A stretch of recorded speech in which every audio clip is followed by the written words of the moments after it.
Yo lo que quiero hacer es retomar un poco algunos de los elementos que el profesor Ramón nos puso de manera implícita para hablar de este tema de qué es ser ciudadano, para de alguna manera amarrar con estos otros apartados que vamos a tomar, estos 3 puntos para el cierre, que son estos principios de la doctrina social de la Iglesia, que son el principio del bien común, el de la solidaridad y el de la subsidiariedad.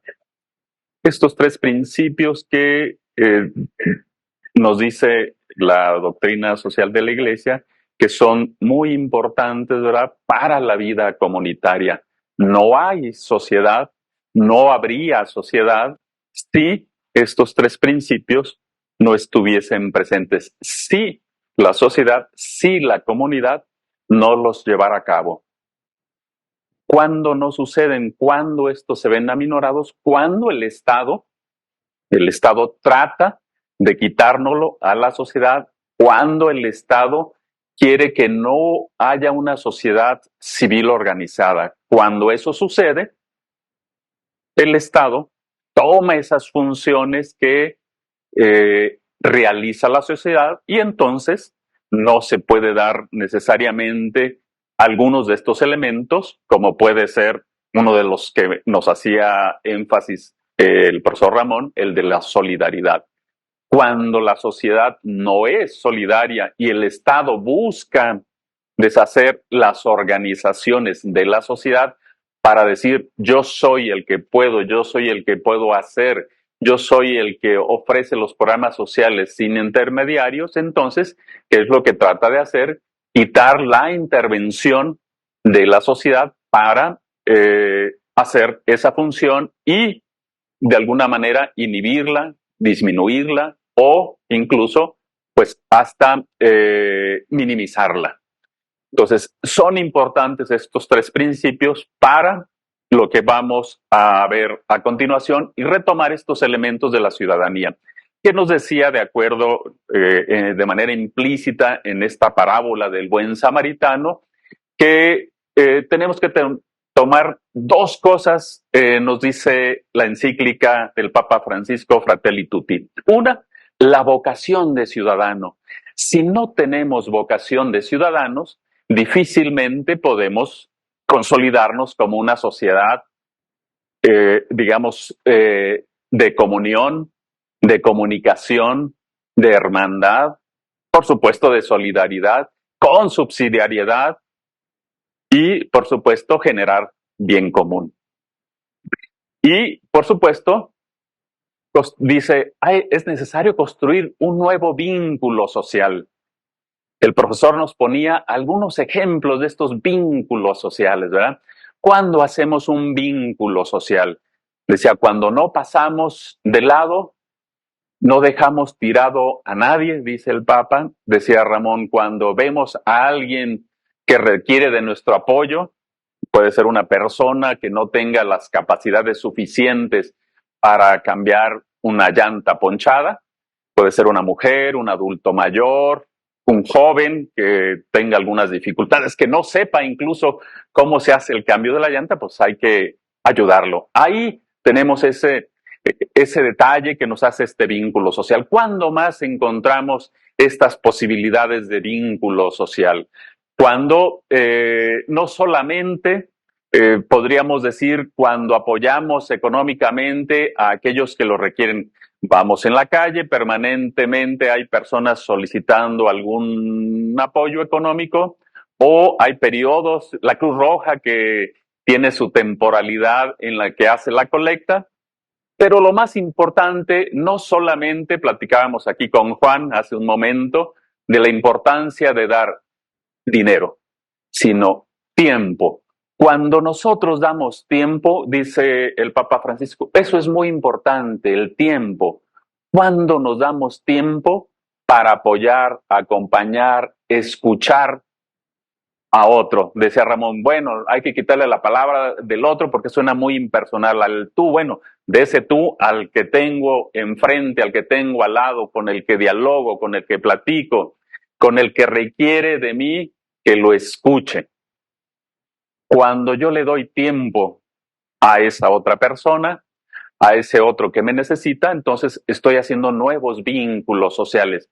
Puede ser alguien que incluso no necesariamente conozca, pero que requiere de que le ponga atención, de que requiere que lo escuche, que requiere de al menos que le dé una palmadita, que sea empático con él. Ahí genera un nuevo vínculo social. Por supuesto, cuando yo me muestro y me expreso cercano a otro, a los otros, no siempre me voy a mostrar,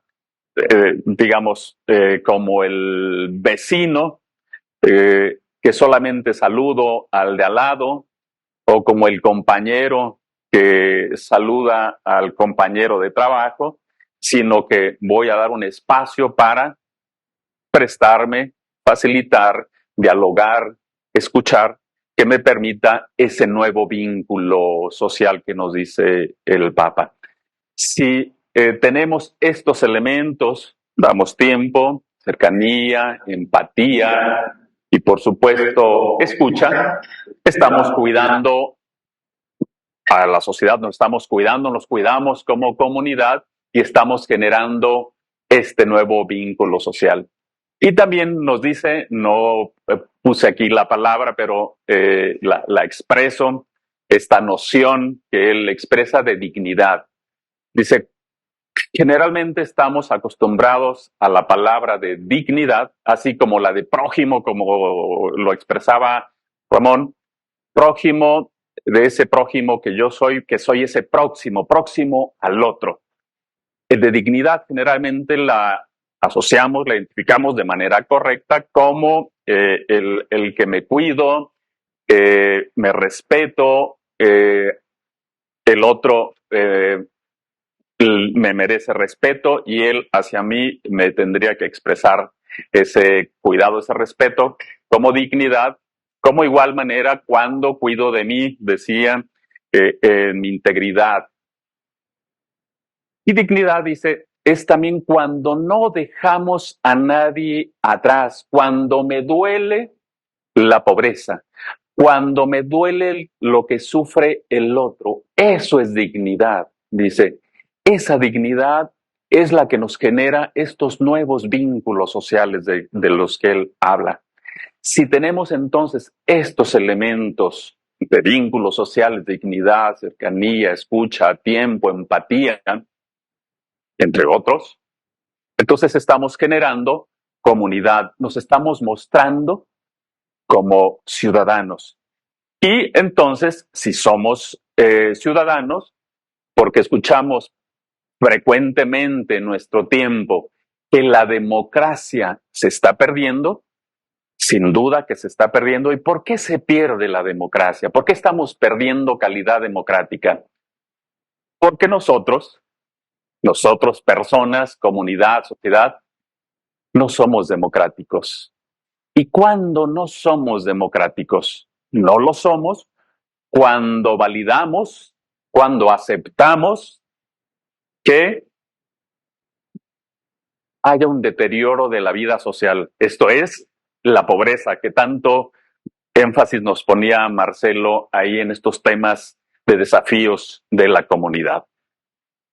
Cuando validamos, cuando no nos interesamos, cuando lo mostramos, lo vemos y solamente lo vemos así como números, como porcentajes y no reconocemos que ahí hay personas que sufren, personas que necesitan, personas que tienen una calidad de vida deteriorada, entonces pues estamos convalidando este deterioro de la vida social.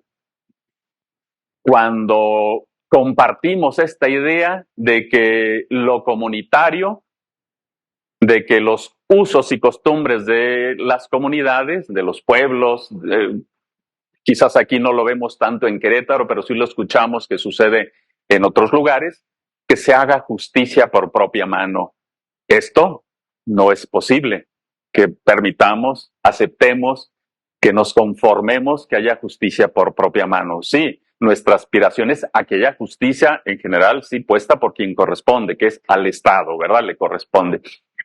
Y por supuesto también que puede haber un acuerdo entre las personas, no necesariamente en todos los casos tiene que intervenir el Estado, en algunas pudiese ser que no, si el daño es menor. Que se haga pública la vida de personas, la vida pública de los privados o la vida privada de algún personaje. Cuando aceptamos, compartimos, nos regocijamos, incluso nos burlamos, cuando se dan a conocer vidas privadas, pues ahí también hay un deterioro de la vida social. Por supuesto, también lo hay cuando no solicitamos, no exigimos que se haga pública la información que corresponde a lo público, lo que hace el Estado. Eso es algo que nos corresponde a nosotros. Tenemos que solicitarla, exigirla para que no haya otros datos, sino que sea la verdad. Que se gasten los dineros públicos sin que solicitemos cuentas, sin que se rindan cuentas. Y finalmente, digamos, hacía mucho énfasis también Marcelo en su exposición de este tema de los delitos que se cometen y la impunidad. Hay violencia, hay distintos actos delictivos que se cometen, que decía va desde los más fuertes a la afectación de la integridad personal hasta el robo de bienes. Y todo ese, en ese espacio, en ese lapso, caben pues muchos delitos y la cantidad de delitos que se cometen y que no se castigan. Lo que le llaman la cifra negra. Decía él, hay una cantidad que se denuncia, pero la más grande es la que no se denuncia, que se le llama cifra negra, ¿verdad? Ahí hay una cantidad y de esa cifra que se denuncia, se habla que el 30% se abren carpetas de investigación. De ese 30% que se abre carpeta de investigación, solamente el 1% se pone ante el juez y el juez dicta justicia. A eso le llaman cifra negra. ¿Qué nos quiere decir esto? Que la cifra negra anda por arriba del 90% de los delitos que se cometen, de los delitos que se denuncian. De tal manera que hay una cantidad mayor de delitos que no se denuncian a estas cifras que él nos ponía, ¿verdad? Bueno, es eso. Y finalmente, y lo puse en rojo porque me parece un dato, una expresión, una noción que me parece nos debe llamar mucho la atención, la degradación de la solidaridad. ¿Cuándo se degrada la solidaridad? ¿Cuándo tenemos expresiones de degradación de la solidaridad?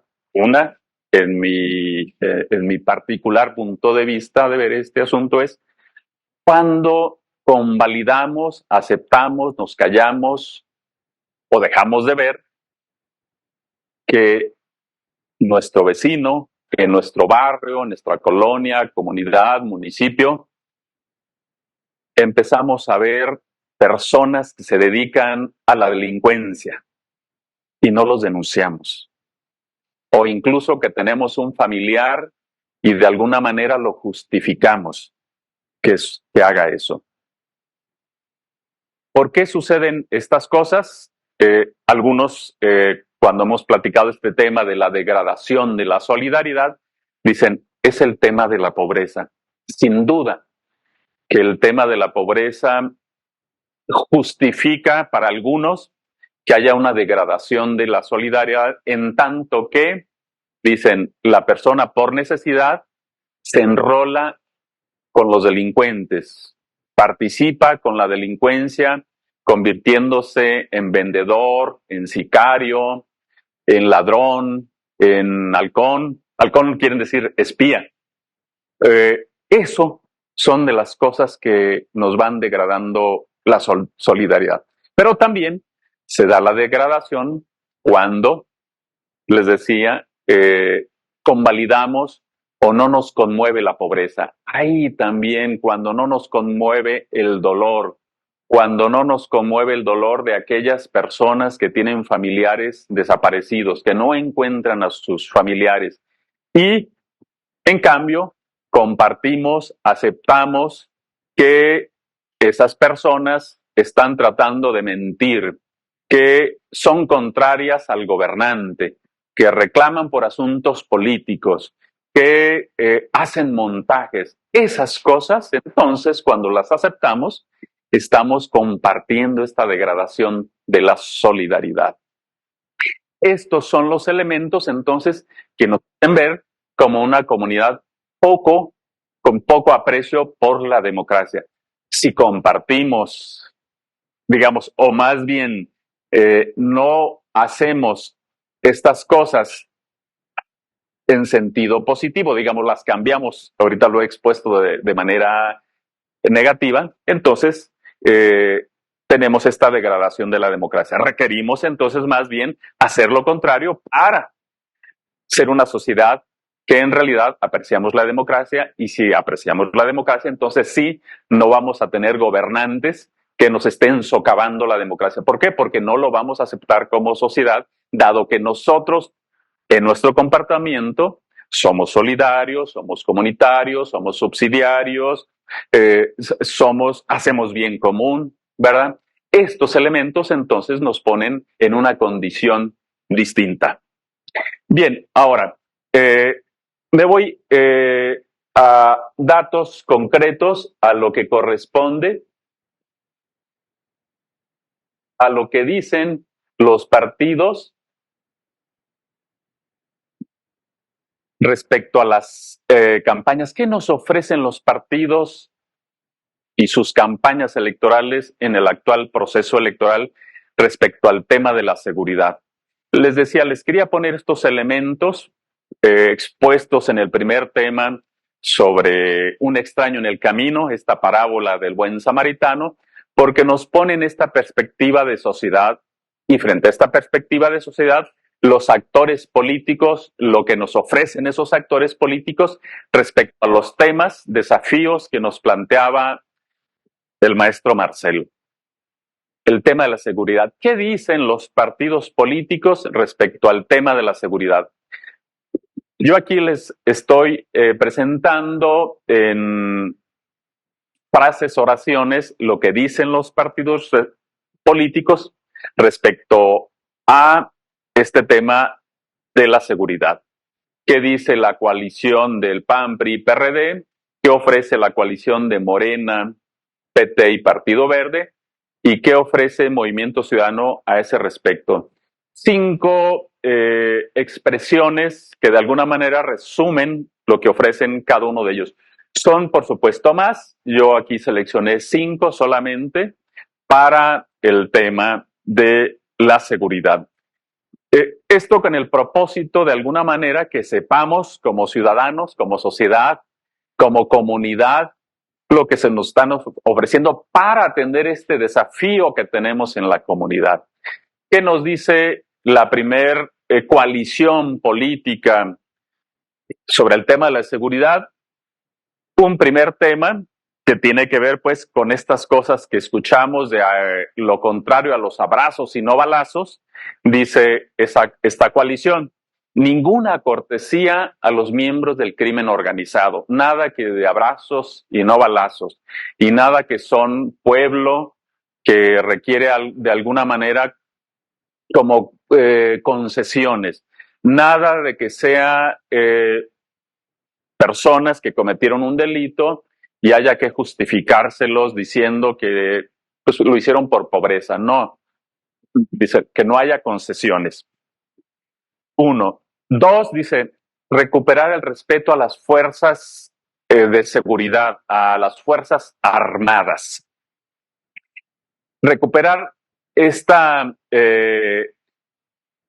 respeto a las Fuerzas Armadas, porque hemos escuchado, hemos visto, vemos imágenes que nos transmiten en la televisión, lo que pasa, ¿verdad? Que los corren de algunos lugares porque la población no quiere que estén ahí, dado que esa población de alguna manera tiene connivencia con el crimen organizado, ¿verdad? Y los corren y aceptan, entiendo, las Fuerzas Armadas que los corran por no confrontarse con ellos. Sin embargo, pues eso los hace ver frente a quienes vemos y miramos a distancia, de alguna manera como cobardes.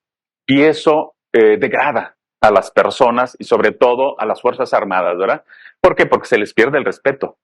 Se les pierde el respeto. Y entonces es una propuesta que se dice, nada de permitir eso, y se les va a sacar entonces de ciertas actividades a las Fuerzas Armadas para que ya no anden de albañiles, no anden bacheando las carreteras, para que no tengan que ver con cosas que no les corresponden, que son funciones de los civiles. ¿Como cuáles son funciones de los civiles? Cuidar las aduanas, cuidar los puertos, aeropuertos, esas son funciones de los civiles, no de las Fuerzas Armadas. No andar construyendo obras, no. Ellos se tienen que encargar de la seguridad nacional. Tercero, por supuesto, dice, tiene que haber respeto de derechos humanos, porque si respetamos los derechos humanos es garantía de paz. El país se puede pacificar si hay un respeto de derechos humanos. Cuando vemos que se violentan los derechos humanos y por supuesto no nos generan estas garantías de paz, cuando no se respeta ni siquiera la más mínima expresión de duda, de opinión contraria a lo que dicen los datos gubernamentales. Ahí ya no hay un respeto. ¿Por qué? Porque mínimamente es un respeto a la opinión. Pero además, la persona que critica, expone, puede decirlo incluso en función de datos que ve y valora una realidad. Y a esa persona que dice, comenta, pues se le descalifica.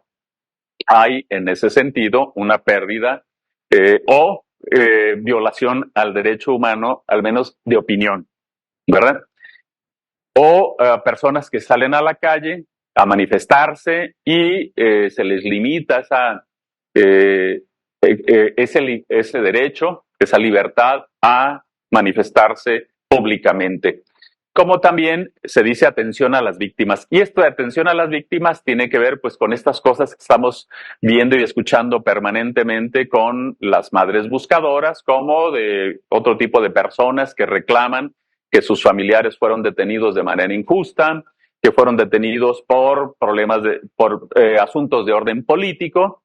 Y esto es, digamos, una violación y entonces hay que atender a esas personas que son familiares de víctimas, ya sea víctimas porque sus familiares perdieron la vida o porque sufrieron algún delito. Entonces hay que atenderlos, hay que atender a esas víctimas también. Y por supuesto, que haya justicia cívica. ¿Qué quiere decir esto de justicia cívica? Esto que señalaba, hay delitos menores que no requieren de la intervención necesariamente de la autoridad formal del Estado para que se resuelvan. Pueden resolverse en un diálogo cercano, en un diálogo comunitario, un acuerdo entre las partes, sobre todo en las comunidades donde hay algunos usos y costumbres que tiene que ver con delitos menores, donde las personas se acuerdan cómo solventar esa violación, ¿verdad? Esas serían propuestas en temas de seguridad de esa coalición. La otra coalición que dice que si hay honestidad y atención a las causas. Hay que atender las causas. Esta política que hemos escuchado del presente gobierno, esta propuesta de esta coalición, dice que va a continuar, desea continuar con ese trabajo de atención a las causas. Esto es, lo que han dicho es, si disminuimos la pobreza, en consecuencia, la violencia va a disminuir, porque una causa de la violencia, dicen, es la pobreza. Hay otro tipo de enfoques que dicen no necesariamente es la manera de resolver, pero bueno, esta es una propuesta que hace esta organización partidaria, esta coalición.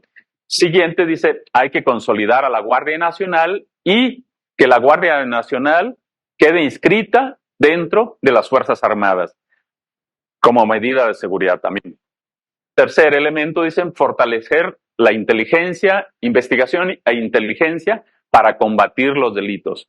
sobre todo delitos pues de organizaciones del crimen organizado. Cuarta propuesta, dicen que haya coordinación entre las policías.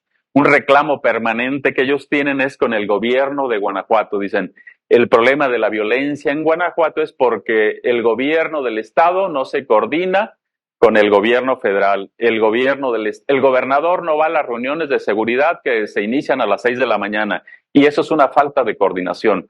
Por eso hay delitos. Para que se acaben los delitos, el gobernador tendría que ir a esas reuniones.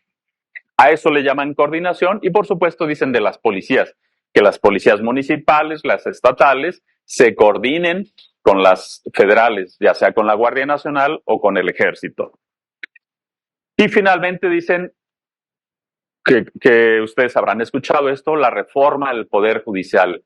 La reforma al Poder Judicial está enmarcada también dentro de este tema de la seguridad.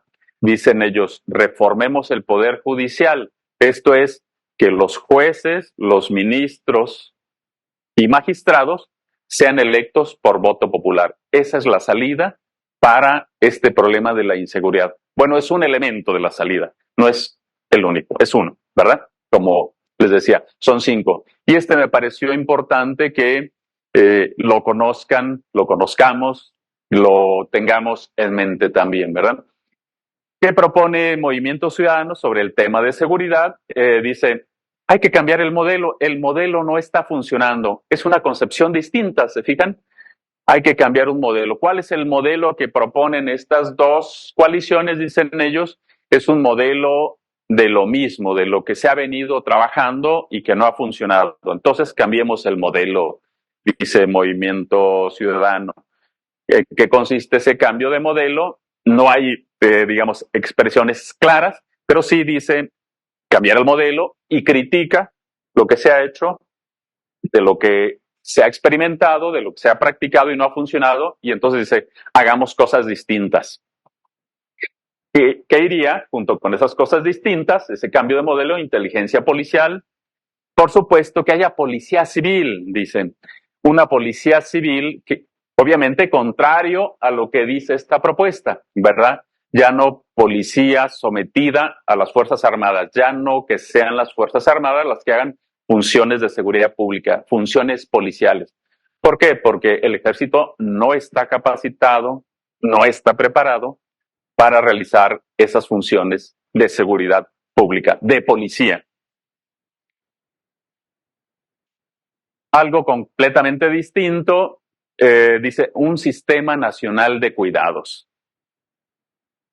Poco quizás le hemos escuchado esta expresión, el Sistema Nacional de Cuidados. ¿Qué tiene que ver el Sistema Nacional de Cuidados más bien con esta forma que nos distribuimos como comunidad o como familia incluso, en quién cuida a quién para que, digamos, el ejemplo en familia sería cuando los hijos se quedan solos, para que no corran los riesgos de estar solos y que no necesariamente pues siempre tengan que ser las madres o los abuelos los que se queden a cargo, que haya una redistribución, que haya un mejor entendimiento de quienes se encargan de cuidar a los pequeñitos, ¿verdad?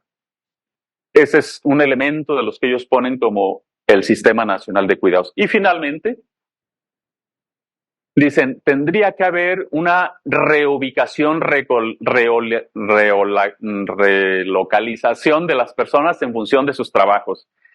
Que las personas trabajen cerca de su casa, ¿no? Pues yo creo que todos estamos de acuerdo, ¿no? Que nos pongan al lado de nuestras casas el trabajo.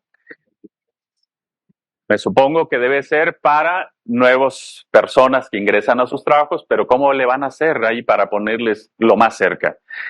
No sé, pero bueno, es una propuesta, es una buena idea, diríamos, utópica, seguramente, pero bueno, es una propuesta que dicen, ¿por qué, digamos, tiene un sentido la propuesta? Si tú trabajas cerca de tu casa, corres menos riesgos a que te roben, a que te asalten, a que en los traslados no te vayan a asaltar. ¿Tiene sentido la propuesta? El asunto es cómo se podría hacer, digamos, no lo sé, más allá de que es una propuesta, hay una idea que les digo suena bien y creo que todos estaríamos de acuerdo con que esto pudiera llevarse a cabo y estaríamos de acuerdo en sumarnos. Bueno, este es el tema de seguridad pública. Ahora, el tema de la pobreza.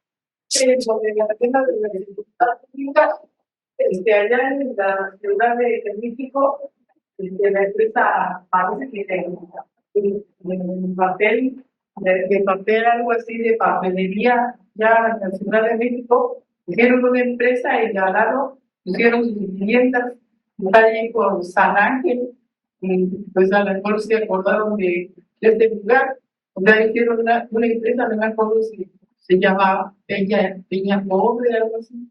Hicieron la empresa y alrededor construyeron viviendas, ya se las fueron vendiendo a los trabajadores.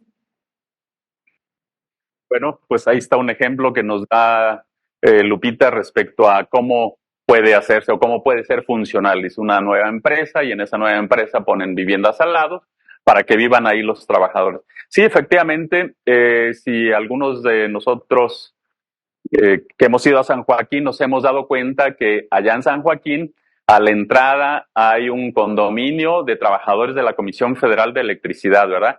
Entiendo que ahí viven los trabajadores de esa subestación eléctrica que está allá, como también en algunos lados, bueno, el caso del ejército, así funciona, ¿verdad? En las zonas militares se llevan a las personas que pertenecen al ejército y viven ahí. No en todos los casos opera así. Cuando vemos los operativos, pues se llevan a las personas, solamente a ellos, no a sus familias. En el caso donde están las zonas ya más establecidas, van con todo y familia. De hecho, hay viviendas, ¿verdad? Están adentro de la zona militar para tener esas consideraciones. Sí, ¿alguien iba a decir algo por acá?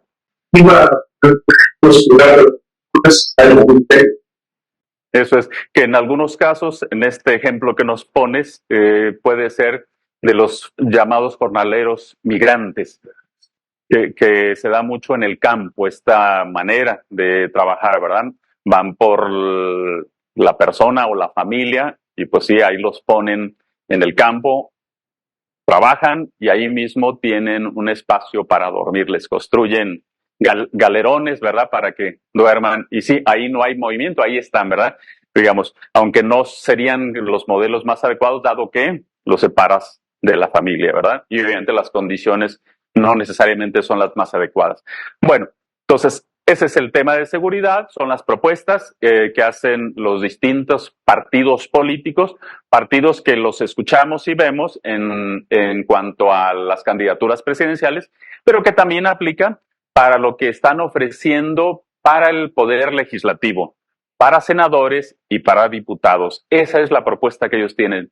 Bueno, en este tema de la pobreza, que veíamos como desafíos de la comunidad, en estos números que veíamos hay una disminución de la pobreza.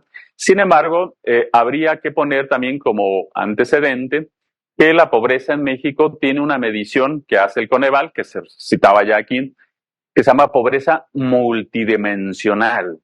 ¿Qué quiere decir esto de pobreza multidimensional? Aquí nos hablaban de dos tipos de pobreza, ¿verdad? La pobreza general y la pobreza extrema. Y la pobreza, decía, multidimensionalmente tiene 5 características o 5 rubros que también se observan, que tiene que ver con salud, educación, vivienda, ingreso, salud, vivienda, educación. Me falta por ahí uno. Y los servicios con que cuenta la vivienda. Y en este caso, si bien aquí los números nos decían una baja, hay una alza en la pobreza multidimensional de 2 aspectos, en la educación y en la salud. Hemos escuchado que como resultado de la pandemia, muchos niños abandonaron la escuela, ¿verdad? Niños y jóvenes, porque no solamente es en los niños, también es en los jóvenes. Y esto ha dado como crecimiento de la pobreza multidimensional en la educación, en esa parte. Y la segunda, lo señalaba Marcelo, el tema de la salud, que es una preocupación que veía aquí en la estadística que él nos ponía, y ahí tiene que ver con que las personas podrán tener un ingreso, por los programas sociales, reciben una pensión los adultos mayores, los jóvenes en el programa de jóvenes o madres solteras reciben también un apoyo. Pero el problema es la salud. Ya no hay los medicamentos, ya no se atiende con terapias para los niños que padecen cáncer y otras enfermedades, y eso habla entonces un deterioro en la dimensión de salud. Y entonces ahí hay una baja o un aumento de la pobreza, mejor dicho, de las personas en pobreza en la dimensión de salud. Si bien en general decíamos, sí hay una disminución, sí hay dimensiones en las que las personas han aumentado su pobreza. ¿Sí? Bueno, entonces, tema de la pobreza, ¿qué ofrecen, qué proponen? Dado que uno de los problemas pues es pobreza, si observamos los tres partidos ofrecen, pongo aquí lo mismo en términos de programas sociales. La primera coalición dice, yo ofrezco, sí, que se mantengan los programas sociales, pero además que lleven más cosas de tal manera que evitemos esto que les estaba señalando de la multidimensionalidad, que ya no se deteriore por educación ni por salud, sino que vayan acompañados, que sea integral, que haya salud y que vayan a la escuela los niños. De tal manera, de que vayan a la escuela, vamos a requerir, te dicen, regresar las escuelas de tiempo completo. Mejorar la educación, ¿esto qué quiere decir? No solamente pues mejorar la educación, dado los niveles que hemos escuchado en mediciones estandarizadas, en las pruebas internacional que se conoce, PISA, en la que México ha bajado en sus niveles en su ranking de evaluación. Entonces se dice, hay que mejorarla. Por supuesto, invertir más en salud. Hemos escuchado pues la propuesta en salud, que habría una tarjeta y que esa tarjeta serviría para que si no hay medicamentos en la clínica pública que te fuiste a atender, entonces si no los hay, con esa tarjeta puedas comprarlo en una farmacia. Yo no sé si vaya a ser posible y cómo va a ser, pero bueno, eso es lo que se dice, ¿no? Y cuarto elemento, mejorar los empleos y los ingresos, que, como veremos en otra propuesta, también hablan de los ingresos. Si se mejoran los empleos, mejores empleos, empleos que ya no vayan solamente a manufactura. Se dice manufactura, que quiere decir trabajo manual, trabajo con las máquinas, sino a trabajo de diseño, creación, que tenga que ver con robótica, informática, inteligencia artificial, ¿verdad? Que dicen por ahí tiene que venir porque son las empresas del futuro. Y finalmente, que siempre ha causado polémica este tema de que no se cobre el ISR a quienes ganan 15,000 pesos o menos para disminuir la pobreza. Si las personas dicen ganan 15,000 pesos o menos, entonces no se les va a cobrar el ISR. Esas serían para disminuir la pobreza en esta coalición. La otra coalición, decíamos entonces continuar con programas sociales. Incluso se dicen, estos programas sociales deben de ir a las mujeres de 60 años a 64. ¿Para qué? Para que ya no esperen llegar hasta los 65, ¿verdad? Dicen, las subimos acá para que reciban una pensión de adulto mayor las mujeres de 60 años. Que si bien acá también la han dicho, la quise poner acá, digamos, no hay diferencias en estas dos, en este aspecto. Un crecimiento del Producto Interno Bruto a una tasa anual de 3%. Quien gobierna actualmente dijo que a 6%, ¿verdad? Y la tasa pues no se ha podido llegar ni al 1% en promedio anual. De hecho, parece que va a quedar por abajo del 1%. ¿Qué quiere decir esto? Que si no hay crecimiento del Producto Interno Bruto, no hay mayor crecimiento del empleo. Hay crecimiento del empleo informal. Eso sí, hay mucho crecimiento informal, pero no crecimiento formal. ¿Qué quiere decir formal? El que cotiza al IMSS tiene prestaciones, ¿verdad? Al IMSS o al ISSSTE y tiene prestaciones. Tiene derecho a vacaciones. Más alumnos de educación básica. Esta propuesta va en respuesta a la salida de los alumnos al abandono de muchos niños de la escuela, de las escuelas de educación básica. La pandemia trajo un abandono importante de alumnos y lo que se busca entonces es que regresen. Por eso se dice más alumnos en educación básica. Y a esos alumnos de educación básica los vamos a traer porque les vamos a dar una beca. Todo niño que vaya a la escuela le vamos a dar una beca. Ese es un atractivo que se está haciendo para que los niños vayan a la escuela. Pero habla de calidad, no de calidad de educación. Cantidad. Aunque todo mundo dice que, por supuesto, quiere que haya más calidad en la educación, ¿verdad? Y finalmente, dice, mejorar el estado de bienestar, que es lo mismo que habíamos visto en la otra parte del Sistema Nacional de Cuidados. También esta coalición trae el Sistema Nacional de Cuidados, como también lo trae esta coalición el Sistema Nacional de Cuidados. Un Sistema Nacional de Cuidados, dice, si mejora el nivel de bienestar o se mejora el estado de bienestar, lo vamos a hacer a través de un Sistema Nacional de Cuidados. ¿Qué dice la otra? Bueno, en este caso no hay coalición, solamente es un partido, el Movimiento Ciudadano, que dice que haya comidas completas en la educación básica. ¿Qué es eso de comidas completas? Dice, si van a ir mucho tiempo los niños, que no solamente desayunen, sino que también coman. Sin duda creo que nadie nos opondríamos a eso, ¿verdad? Suena una buena propuesta. Que haya comidas completas, de tal manera que los niños no solamente les decía desayunen, como hay ahora que le llaman comida en caliente, desayuno en caliente, que en realidad son almuerzos, ¿verdad? Dice también haya comida. Si los niños van a estar desde temprano, desde las 8 de la mañana hasta las 3 o 4, pues desayunen, almuercen y coman. O a la salida se coman ahí también. Un sistema universal de salud. ¿Qué quiere decir esto del sistema universal de salud? Que ya no haya estas diferencias entre IMSS, ISSSTE y los sistemas locales, los sistemas de los estados, para que todos, ya sea que tú quieras ir al IMSS, al ISSSTE o a ese sistema local. Lo de mantener los programas sociales, sin diferencias, se reconoce, se dice que son buenos y que se mantengan los programas sociales. Pensiones, un sistema de pensiones con justicia intergeneracional. Y de hecho eso hace mucho énfasis este partido, la justicia intergeneracional. ¿Qué quiere decir esto, la justicia intergeneracional? Y de hecho ellos dicen, somos los únicos que estamos hablando de la justicia intergeneracional.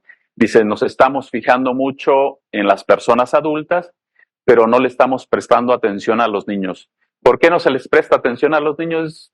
Porque ellos no votan, dicen. Y como no votan, poco se ofrece para los niños. Pero el problema va a ser que cuando ellos sean adultos, no van a tener un sistema de pensiones porque no va a haber la riqueza suficiente que se está generando ahorita y que van a generar esos niños porque va a haber tantos compromisos por los adultos, porque va a haber tanto adulto que hay que mantener un sistema de salud, hay que mantener pensiones y a ellos ya no les va a tocar nada. Entonces dicen, tenemos que ir preparando esta justicia intergeneracional ahorita, dándoles mejores atenciones, mejor educación, calidad educativa, alimentos, dicen ellos, y por supuesto, generar un modelo de pensiones que no comprometa las suyas propias.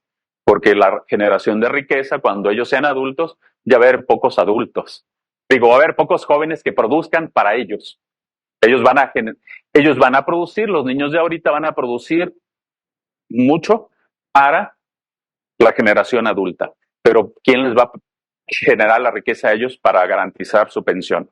Ese es un problema, dice. Entonces, hay un problema de justicia intergeneracional a la que tenemos que voltear a ver. Y finalmente, yo creo que estaríamos de acuerdo, ¿verdad? Que hubiera un salario mínimo de 10,000 pesos. Salario mínimo de 10,000 pesos. El tema es, pues, la productividad, dado que México se caracteriza por tener baja productividad, ¿verdad? Se requeriría mejorar la productividad para poder garantizar un salario de 10,000 pesos para todos, ¿verdad?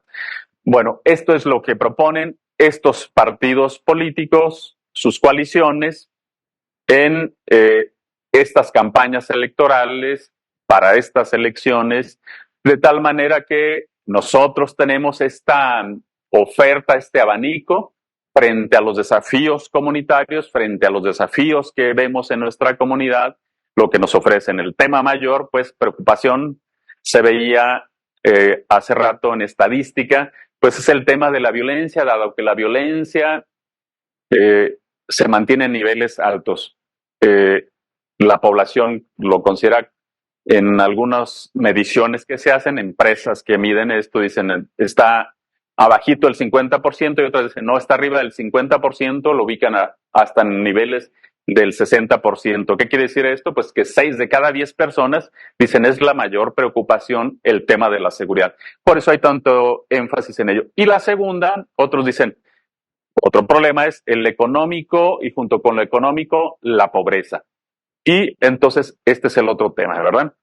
Bueno, doy paso al siguiente tema, me voy de seguido y luego ya después de este hacemos otro receso para hacer este descanso. El otro tema que quiero hablar, y es esto que nos dificulta permanentemente la vida comunitaria, la vida, las relaciones cotidianas, nuestro mundo cotidiano, nuestro mundo familiar, nuestro mundo laboral, nuestro mundo social.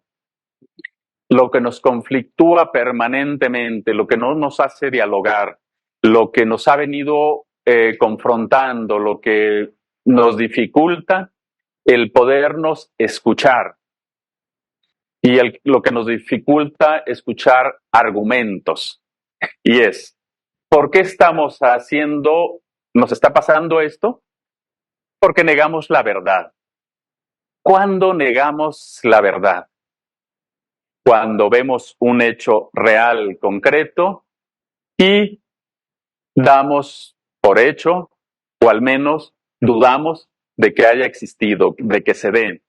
Simpatizamos o no simpatizamos con una organización o fuerza política o gobierno, y entonces, porque simpatizamos con él o porque somos críticos de ese gobierno, negamos una realidad, negamos esa verdad que puede estar ahí inscrita. Y eso nos confronta permanentemente. Si fuese el tema de la violencia, dice el gobierno federal, hay menos violencia, viene bajando, el pueblo está contento, hay felicidad, hay alegría, todo eso es cierto. Quien comparte dice, sí, es cierto. Quien no comparte pone dudas, y eso nos confronta, ¿verdad? En realidad hay una verdad, pero alguien la niega, y cuando se niega nos confronta demasiado. El tema del agua, que también Marcelo nos ponía ahí con este tema medioambiental. Hoy el tema del agua, yo escuchaba aquí en las campañas en Querétaro, para quienes nos están escuchando fuera de aquí del estado, que en Querétaro no es un problema el agua, se dice. El problema está, dicen, que se les da a unos y se les quita a otros para darles a esos unos. Yo creo que la realidad aquí, la verdad cuál es, que padecemos una crisis hídrica. Eso la estamos viendo en todo el país. Negar eso, entonces, es negar una verdad. Y, por el contrario, decir que el problema es de que se les da a uno para quitárseles a otros. No me refiero a las empresas, en eso creo que estamos de acuerdo. Las empresas consumen o se les da grandes cantidades de agua. El problema es que si se las quitamos a las empresas, ¿qué pasaría? Se deja de producir, ¿verdad? Digamos, para el campo, Juan, que tú conoces el campo, si no hubiese agua para regar los campos, pues no habría producción de trigo, de forrajes para el ganado, o no había producción en los invernaderos, como no habría producción en algunas empresas. ¿Podríamos dejar de consumir refrescos? Yo creo que eso sí. Seguramente sí. ¿Dejar de consumir cerveza? No, creo que pudiese ser que sí, porque son grandes consumidores de agua. Para quienes viven en Veracruz, en Orizaba, pues allá se quejan los de Orizaba que gran cantidad de agua, la mayor cantidad de agua que se consume en ese lugar va para la cervecera.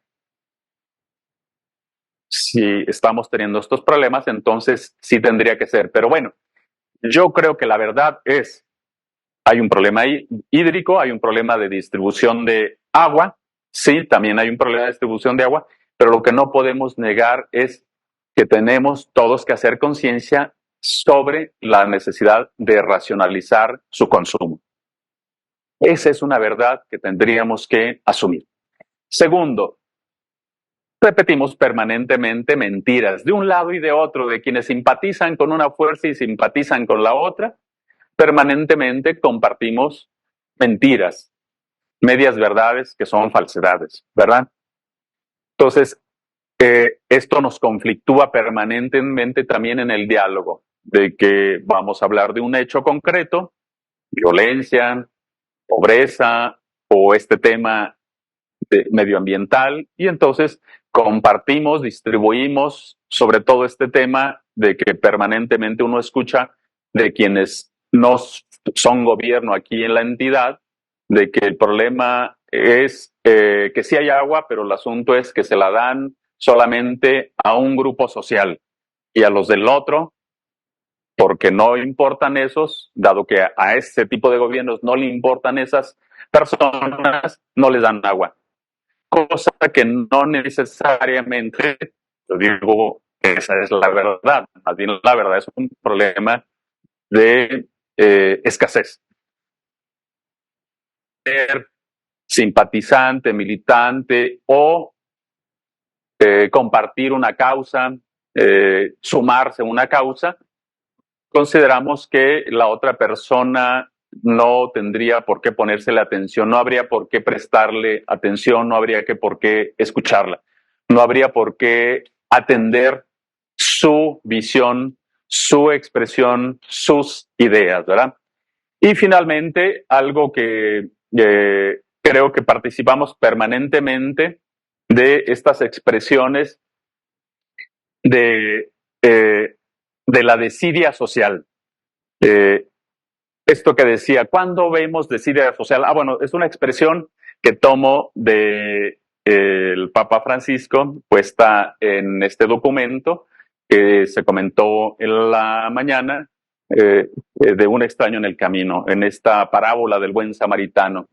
Dice, encontramos desidia social cuando no compartimos, no vemos, no nos conmovemos por el dolor, por la pobreza. Eso también nos está dificultando mucho la vida, el expresar, compartir, el mostrarnos con esta desidia social de no hacer, ni reconocer, ni aceptar el problema hídrico que estamos teniendo, o para algunos negar el cambio climático. Dicen, es que cambio climático no hay en el mundo. Es más bien un problema que ya ha sucedido con la Tierra en distintos momentos de la Tierra. Ha habido estos grandes cambios climáticos y este es uno de ellos, se dice. Entonces, esas cosas también nos hacen ponernos en esa condición. Y finalmente, la parte positiva, digamos, esta es la negativa, la que nos dificulta, la que nos complica las relaciones en la familia, en el trabajo, en las reuniones sociales, en el diálogo personal, en el transporte, nos dificulta, ¿verdad? ¿Qué sí sería lo correcto para evitar la polarización? Estas, digamos, como la parte contraria a la que veíamos, busquemos la verdad. ¿Cuándo buscamos la verdad? Cosas como estas que yo les ponía hace un momento. Simpatizamos con una fuerza política y creemos que esa es la que está diciendo va a atender el problema que yo creo que es en mi localidad. Pero para saber si eso es cierto o no, yo tendría que ver datos como nos los ponía el compañero Marcelo, el maestro Marcelo, respecto a qué hay en temas de seguridad, qué hay en temas de pobreza, qué hay en temas hídricos. Yo estoy buscando que haya datos que sustenten lo que me dice, y si yo me estoy sumando a ello, lo hago en función de datos, no en función de suposiciones o en función de opiniones, ¿no? Correcto. Y les decía, yo les puse aquí lo que dicen los partidos. ¿Cómo podemos saber si eso que dicen los partidos que yo les dije aquí, pues es consultando sus páginas, ¿verdad? Si entramos a una coalición, googleamos ahí coalición Fuerza y Corazón por México o coalición Sigamos Haciendo Historia o la otro partido, Movimiento Ciudadano, buscamos y ahí nos van a decir estas cosas, ¿verdad? Entonces, buscamos. Lo otro, en sentido positivo, buscamos evidencias de lo que estamos diciendo en realidad o escuchamos que dijo el candidato, el político, la autoridad, para tener la información verificada. Incluso, como dato, les diría yo, ahora en las campañas hay un medio de comunicación, es un medio electrónico, que se llama Animal Político, que publica si están diciendo verdad o mentira las campañas. Le llaman verificado. De hecho, así búsquenlo ustedes como verificado. Se hizo en las campañas de 2018, aunque ahí participaron más medios de comunicación.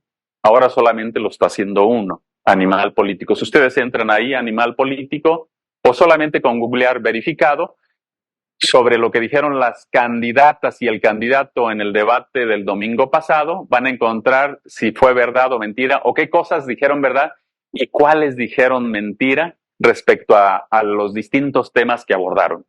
Entonces, hagamos eso. Es una función que nos hace ciudadanos, que nos hace hacer comunidad, porque si nosotros verificamos lo que dijo y decimos, es mentira, no lo comparto, no lo sustento, no lo debato porque no hay sustento, estamos participando entonces sí en quitar polarización. Escuchamos y dialogamos con el otro, con el de al lado, con mi vecino, compañero de trabajo, en la reunión social con el que me encuentro ahí en la fiesta, o con el que voy a un paseo, y entonces me encuentro con que dialogo en función de datos sustentados, dialogamos, nos escuchamos, pero no nos confrontamos más allá de descalificarnos. Podemos confrontar en ideas, pero no nos descalificamos.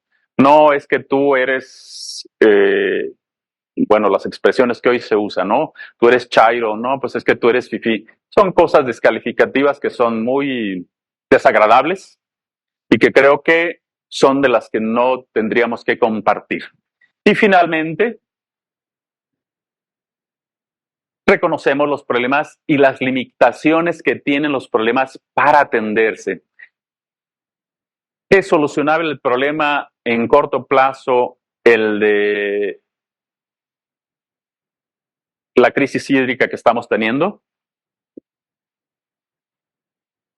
No, me dicen que no. Las candidatas y el candidato dicen que sí, al primer año ya vamos a tener todos agua todo el día para desperdiciarla. Se están haciendo propuestas, ¿verdad? Los candidatos dicen recabemos agua de lluvia, reciclemos el agua, hay que hacer nuevos sistemas de tratamiento, esos sistemas de tratamiento hay que meterlos a grandes depósitos, cambiemos los diferentes sistemas de uso que tenemos en casa, etcétera. Digamos, eso es algo que tendríamos que reconocer y no dar por válido de que a la primera vamos a tener un gran cambio, como en el tema de la seguridad. Es que con el hecho de cambiar un gobierno, el que llegó actualmente, en un mes, 2 meses, en 6 meses, ya va a estar solucionada la seguridad, decían quienes llegaron al gobierno, ¿verdad? Quienes vienen, no sabemos, bueno, han dicho que todo esto va a cambiar. Se va a acabar la corrupción y va a haber mucho dinero para todo. Esas cosas no nos ayudan y entonces tendríamos que reconocer que es un gran problema. Y tiene limitaciones esos grandes problemas para solucionarse a la de ya en lo inmediato. Empezaría a solucionar, ¿no?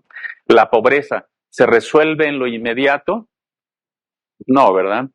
No es tan fácil que se resuelva, puede poco a poco. Hay muchas experiencias, de hecho nosotros diríamos México es una experiencia de ir mejorando su pobreza, poquito a poquito, ahí va mejorando, pero no necesariamente será de 1 año, 2 años, 3 años.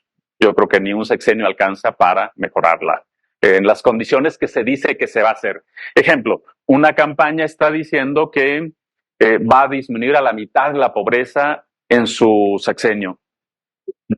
Me parece que, digamos, si lo ve uno como experiencia que nos ha pasado en el país y experiencias que han sucedido en otros países, no ha sucedido necesariamente así, ¿verdad? Dicho esto, pues, es para medir, calibrar, sí, lo que nos dicen las campañas y lo que nosotros participamos como ciudadanos en nuestra responsabilidad, en nuestra conciencia laical de reconocer y aceptar la verdad, si lo que está diciendo ahí es correcto o incorrecto y cómo lo compartimos y cómo lo exponemos y dialogamos con los otros para evitar precisamente este tema de la polarización. Bueno, yo creo que hasta aquí sería lo que yo les platicaría para dar paso al último tema, no sin antes, pues, abrir espacio para si tienen alguna pregunta, duda o comentario respecto a esto que les he expuesto, estos dos temas que buscan, pues, situarnos, ir cerrando esto que iniciamos con este tema del ser ciudadano, un ciudadano responsable, comprometido, que podamos resguardar la democracia para que ya no veamos como algo que se ve a la distancia, de que la democracia se deteriora.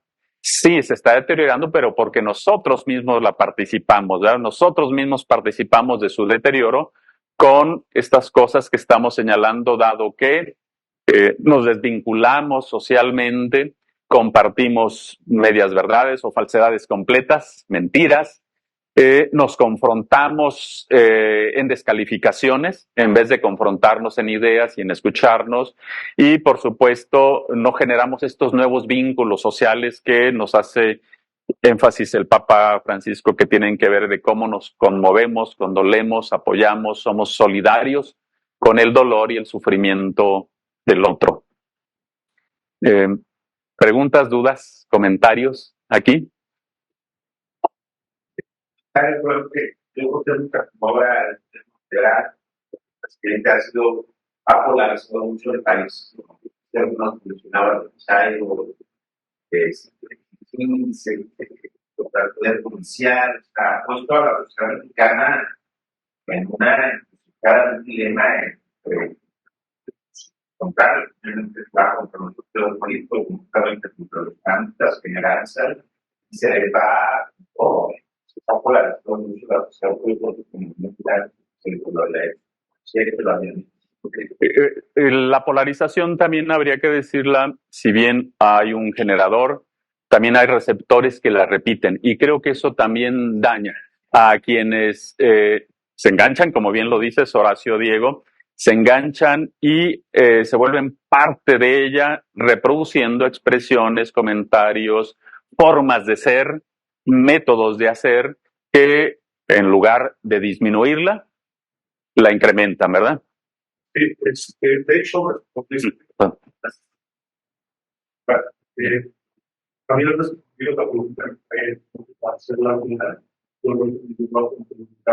El resultado de esa polarización, veo ahora una respuesta, una confrontación entre los mismos representantes políticos. ¿Qué quiero decir? Te quería preguntar cómo sintetizaste esa información, decías, ya no utilizaste la plataforma de las campañas, pero realmente ahorita, como ciudadano, por lo que decían, tengo un panorama más concreto de las propuestas de campaña. El primer debate me pareció conveniente, ¿sí? Derivado del título de ese porque se veía una transformación, pero dijiste algo, la descalificación. Ahorita, con el primer debate, parte de los mal estructurado, en mi opinión, pero era nada más, no que ofrezco, sino cómo descalifico, cómo modifico o frenan al otro. Ahorita ya vi más o menos, y en realidad todos van a hacer lo mismo, porque es un bien común, ¿no? Ciudadanía. Vos decía que ya había respondido a la pregunta, pero quise hacer una participación en esa respuesta de cómo ha estado el poder ahorita, de esa confrontación que se ha tenido hasta el momento, que ahora ya ha resultado hasta las mismas campañas políticas, ese ataque es para quitar la dignidad, o sea, ya es una, pues, no quiero poner estrategias creativas, Muy bien, gracias. Creo que es importante esto último que mencionas, el adjetivos. Creo que nos hemos vuelto muy dados a poner adjetivos precisamente a la otra persona que no piensa, no opina, no comparte mis ideas.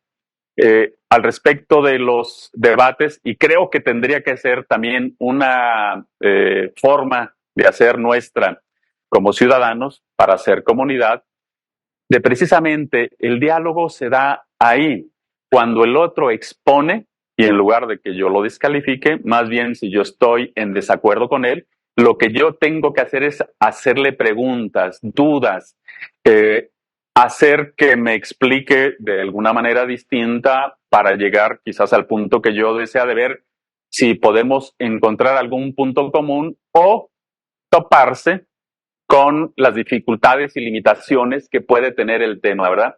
Los debates, fíjense, a propósito, ya que sale este tema, y como propuestas que están haciendo los partidos y sus campañas y candidaturas, se han ido solamente con puras exposiciones que parece todo aquello como que el que llegue nos va a traer el paraíso, ¿verdad? Se va a acabar este infierno que estamos viviendo, o sea, van a acabar estas altas temperaturas, nos va a mejorar el ingreso en automático, va a haber mejor transporte, la gasolina va a bajar, etcétera. Y el debate, al menos en años pasados, recordarán, exponía uno de los candidatos y el otro le debatía a él sus ideas, no lo descalificaba, no le ponía apodos, no le ponía adjetivos, le hacía preguntas, es que lo que tú propones no funciona por esto y por esto, le decía. Y así vimos muy buenos debatientes, muy buenos parlamentarios que fueron candidatos e iban a eso, a debatir, no a descalificar. Pero nosotros, como sociedad, es lo que les comentaba, estamos compartiendo esas formas que vemos en los políticos. Claro, habría que decirlo, ellos son nuestra representación, son lo que somos. Somos esa sociedad polarizada, somos esa sociedad confrontada, somos esa sociedad ansiosa que nos mostramos con descalificaciones, con adjetivos, con cosas personales, incluso haciendo publicaciones de la vida personal de las personas para denostarla, cuando eso no tendría que ser necesariamente lo que estaríamos dialogando, ¿verdad? Entonces, estas cosas sí nos degradan socialmente, sí nos degradan como comunidad. No hacemos bien común ahí. Ahí se pierden estos principios que decíamos de doctrina social de la Iglesia de bien común. Quiero hacer un comentario. Yo me quedo con lo que empezó el maestro y usted a lo que voy. Entonces, ¿qué estoy haciendo? ¿No? Por ejemplo, yo soy profesora de una escuela que es privada, pero no es católica. ¿No? Sin embargo, yo digo, pues sí, se puede criticar, puede mucho, los chicos hasta opinan de cosas que no conocen, la verdad, no tienen argumentos. Sin embargo, ¿qué estoy haciendo yo desde mi trinchera? ¿Qué es lo más importante? ¿Qué estoy haciendo yo como ciudadana y como maestra, como profesora, como ejemplo, como católica? Le digo porque la semana pasada estábamos haciendo una historieta y entonces yo le dije, bueno, primero redacten la historia. La pueden hacer de lo que sea, pero no debe llevar nada de violencia. Ni vimos que era la regla, ni siquiera nada. Y es increíble el trabajo. Bueno, hubo dos chicos que te ayudaron. No pudimos hacer nada. Si no le pongo que se lo pone peor o que lo mató, o si no le pongo balas, ¿no? No, es que todavía no. O sea, ¿por qué no pagan esto? No tanto que si podían o no podían. Pero yo digo, bueno, entonces, ¿qué estoy haciendo? Yo, ¿no? porque yo creo que si algo es importante es que invertir en nuestros chicos y que tengan alimentos. Porque Claro. yo alguna vez he dicho, ay, yo quiero ver noticias. O sea, ya no quiero, no me interesa ver tanto negativo, pero entonces, ¿dónde está mi responsabilidad de conocer la verdad? ¿No? Por así decirlo. Sí. Muy bien, muchas gracias. A propósito de esto que dice la maestra, compartirles que como Centro de Investigación Social Avanzada, hace poco, precisamente la Federación de Escuelas Particulares de Querétaro nos invitó al centro a que expusiéramos este tema de lo electoral, la polarización y qué le toca hacer a los maestros, al sector educativo en este tema. Entonces, decirles pues que de igual manera, pues cuando nos han dado esa confianza de que platiquemos con maestros, con directivos escolares, hemos ido a exponer estos temas de cómo hacer ciudadanía precisamente buscando este propósito de que tengamos una sociedad distinta a la que estamos viviendo y de la que estamos formando parte por la manera en cómo actuamos.